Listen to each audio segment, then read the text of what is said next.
So over here we have this artwork in grayscale with good tonal values and highlights, and sometimes that's basically it for me. It gets the message across, and I'd say it's completed.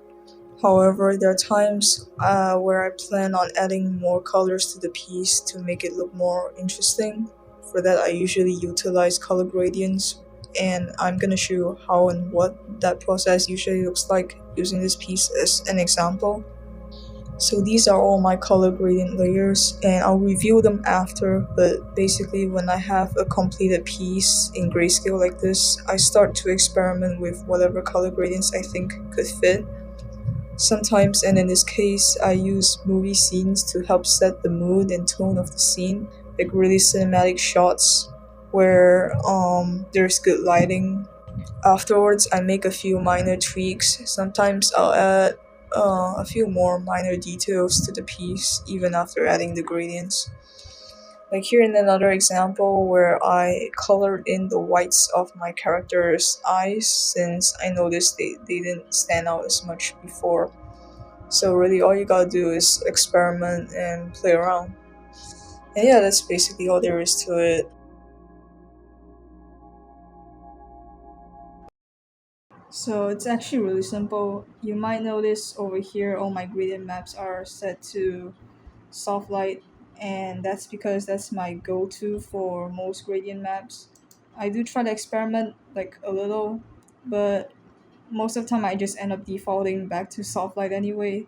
And that's because, alright, over here I'm gonna create a new gradient map, correction layer, gradient map, and you'll notice that, okay, I have all of these different colors and stuff. Alright, I'm gonna pick this one. And it's really bright, really saturated, really just overwhelming in general. So when I set it to, well, we can actually play with the other effects, but you notice they tend to be all of the same mostly.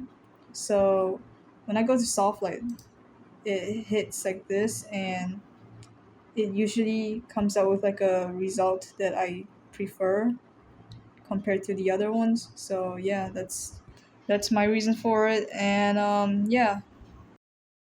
As for drawing programs, I know that not all of them have gradient maps as a feature. Even the drawing program I mainly use doesn't. So that's why I ended up using two drawing programs for illustrations. One to actually create and draw the pieces and render them, and the other one for minor tweaks, edits, effects, gradient maps, and stuff like that. Yeah, okay, that's all.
So yeah, careful your phone because last time we got case someone drop here. You know the auntie take picture and the phone falling. You know what happened, the auntie?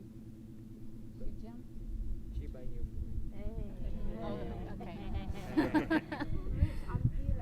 So careful your food, okay? Maybe she's a good swimmer, can jump and thing. It's That's a why very here good we- reason to drop your we phone. provide local. Huh? Everything To swim? inside. No, it's a very good reason to drop your If phone if anything you want a new happen, phone. you're responsible. Must buy. See, that's why I don't bring my phone. They want to take iron ore from you. You know iron ore? So there's me here, X mighty iron ore. Gigi besi. K kuang. Looks like a tooth. No, si kuang K kuang. Si kuang lain tau. K kuang lain. K kuang. Hakka. You hakka. Ibu banyak hakka. Kelantan hakka. Ibu anak Kelantan.